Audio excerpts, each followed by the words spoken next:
Disney Star Wars The Acolyte from Kathleen Kennedy's Lucasfilm and Bob Iger's Disney. Well, it's going to go down as one of the biggest financial fiascos in the franchise's history. There were reports a few months ago before the show came out with interviews with Leslye Headland. The show cost $180 million US. I, of course, was highly skeptical of this based on financial data that we had previously discussed here on this channel. And what you're about to see is one of the biggest Renegade was right episodes that we've done in this channel's history, because this show is about to go down as a nearly $300 million financial disaster for the Walt Disney Company.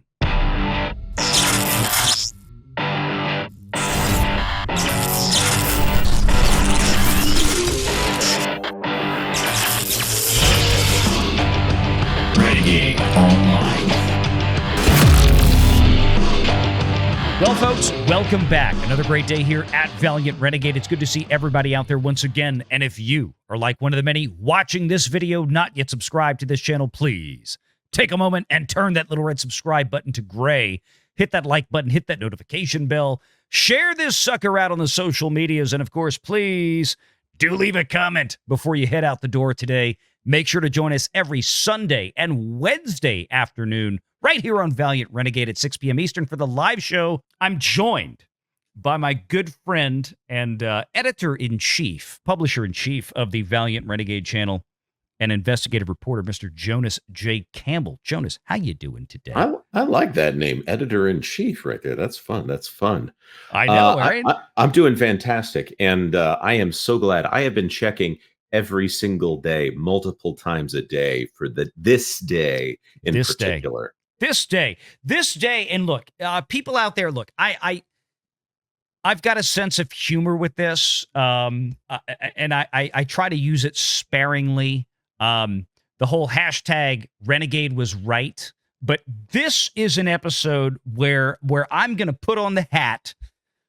You can write it right underneath the SIG logo here. Hashtag Renegade was right.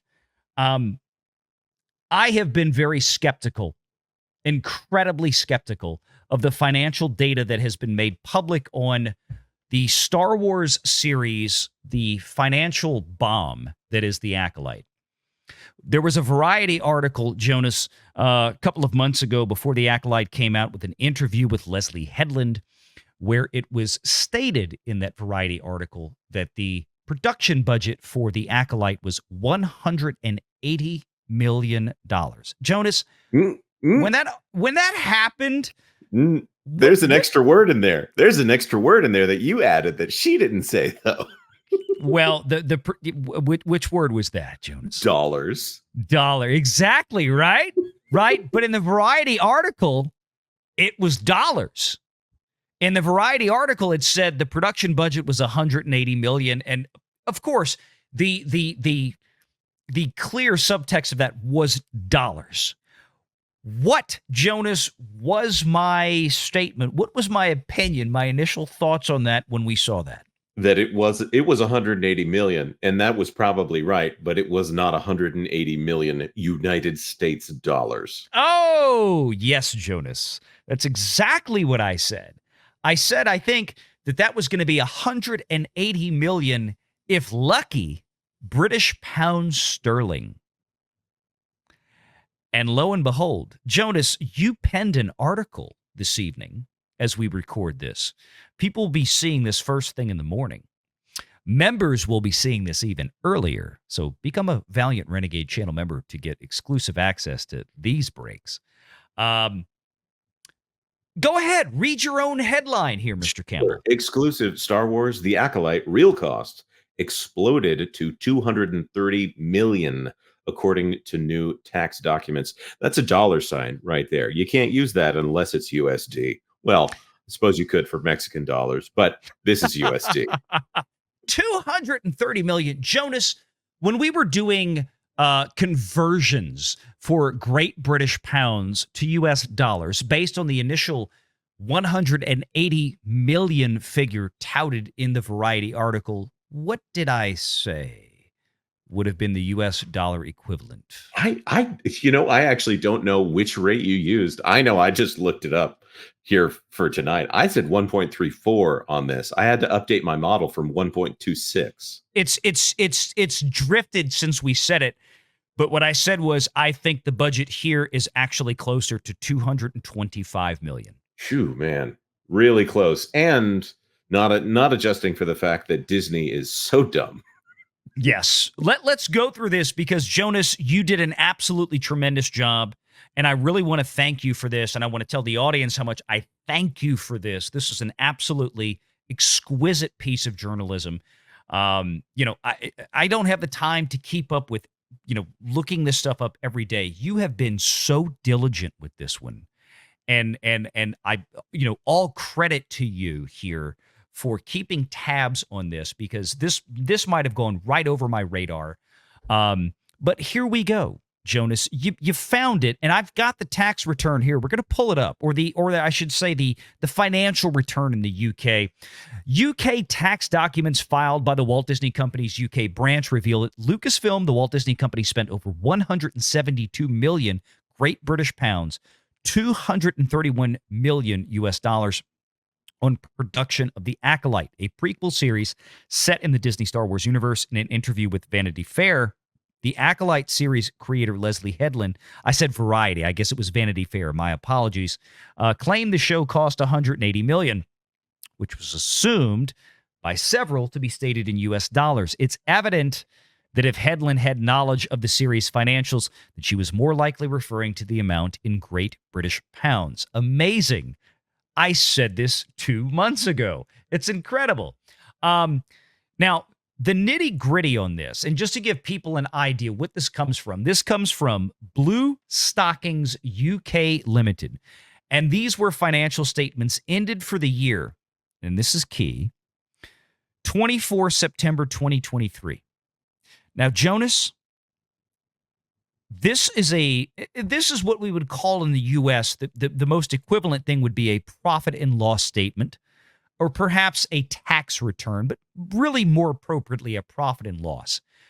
The problem is, Jonas, however, the date of this, 24 September 2023. Remind me again, my friend, when did The Acolyte release? June 4th of this year, 2024.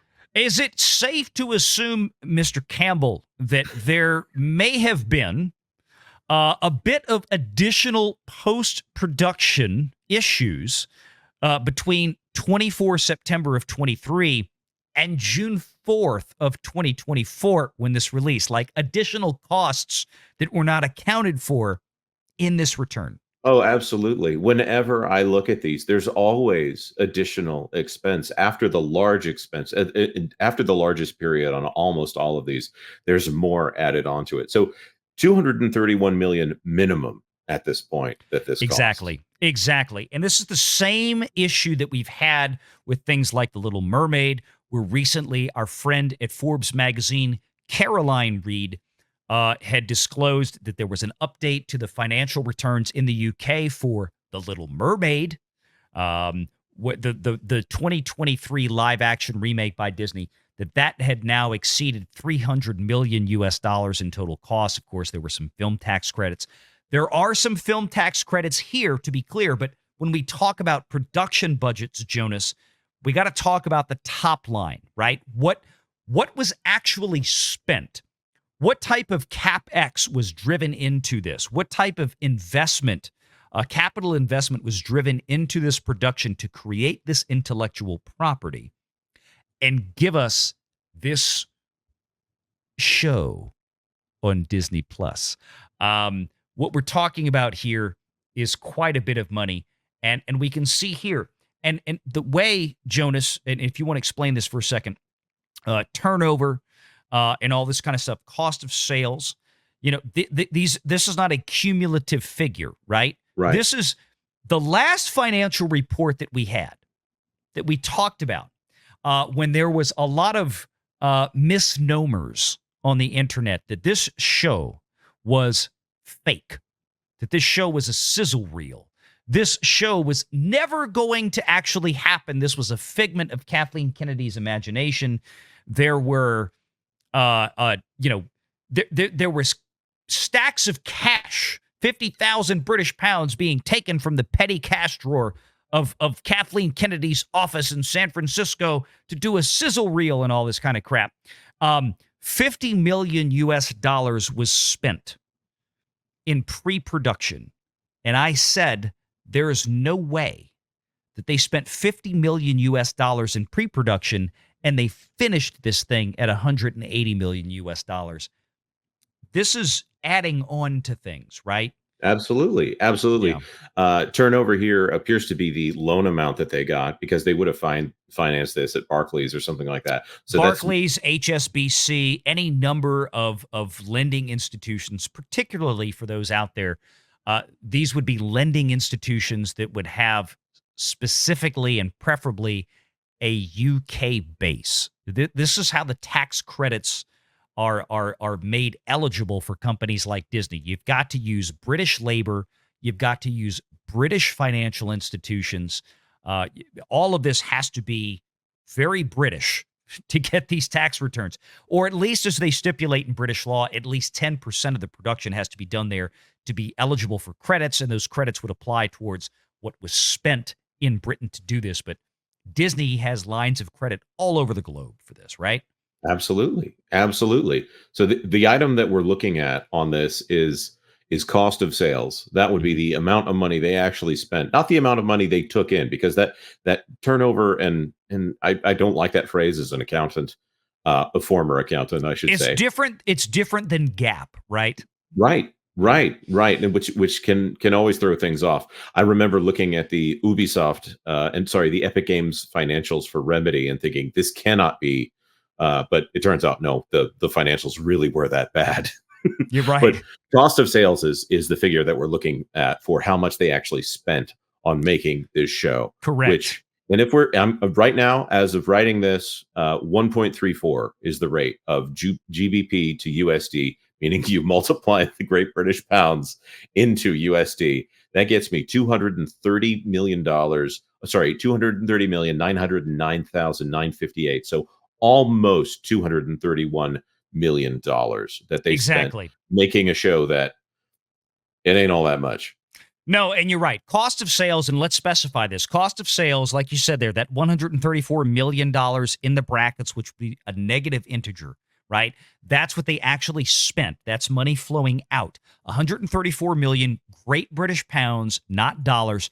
And the reason why the turnover and cost of sales figures have a variance there of what you see. If you look down there of loss before taxation, you see 28.895, 28,895,082 Great British Pounds sterling. And then you see a tax on loss. And this is key, folks. This is key.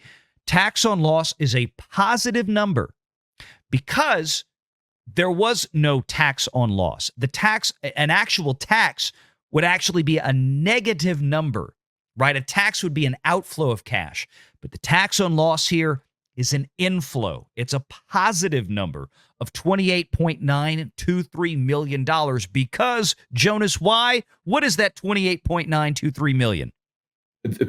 It's a tax credit, I suppose, but this is so weird to me. It's a cash tax credit. The British taxpayers forked over almost $30 million in this fiscal year alone to help Disney produce this dumpster fire called The Acolyte. Well, thank you so much to the people of Great Britain for all of the content that you have allowed us to produce. Yes. And looking at this, and I just have to say, the power of many. They're going to have to pay that back. That 102,711 up there at the top. Disney is going to have to pay that back. And the 32. That's a loan from Barclays or HSBC or somebody out there in the UK. Right. In addition to the 38 million Great British Pounds or 50 million US dollars that was in the prior year. And again, folks, let's go back. Let me pull this up. So y'all need to go read this article right now from that Park Place and check this out because, Jonas, is this the end of it? Like we said, is there going to be more? No. Yes. No, this is not the end. Yes, there will be more. There will be more. Yes, there will be more blood. To quote Daniel Day-Lewis, uh, it's oh God. I cannot believe that they're spending almost $30 million an episode on such a snooze. I mean, Wait a minute, really, Jonas, $30 million for an episode that has an average runtime of about 35 minutes. shoo. Compared to House of the Dragon, who David Zaslav has zeroed that down to about $20 million an episode to $25 million an episode, where each episode is about an hour long, almost twice as long as The Acolyte. This is a dumpster fire. This is an absolute dumpster fire. And I just, man, this is spectacular. Jonas, any final thoughts here with this one as we wrap up the Acolyte I Told You So episode here? I just think about the kind of person who has a nice new car and they get into a wreck and they walk away thinking to themselves, I'm still making payments on this thing. Yeah, exactly. That's pretty much what this is. This is a mess, and I'll make a new prediction right now, Mr. Campbell, and that is this.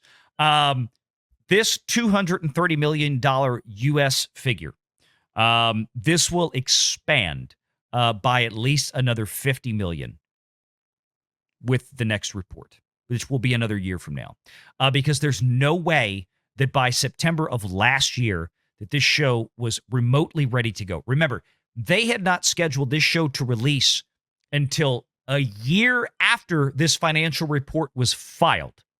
A year later, that means this show was still heavily in post-production. Not to mention the fact that with Star Wars Celebration in April of 2023, where the whole cast of The Acolyte was there touting the show, Leslye Headland suggested that they still had a couple of episodes left to film. There's no way in hell that they got even remotely close to finishing post-production and visual effects by the time they filed this report in September, 4 to 5 months later. No way in hell. We're looking at tens of millions more piling onto this show.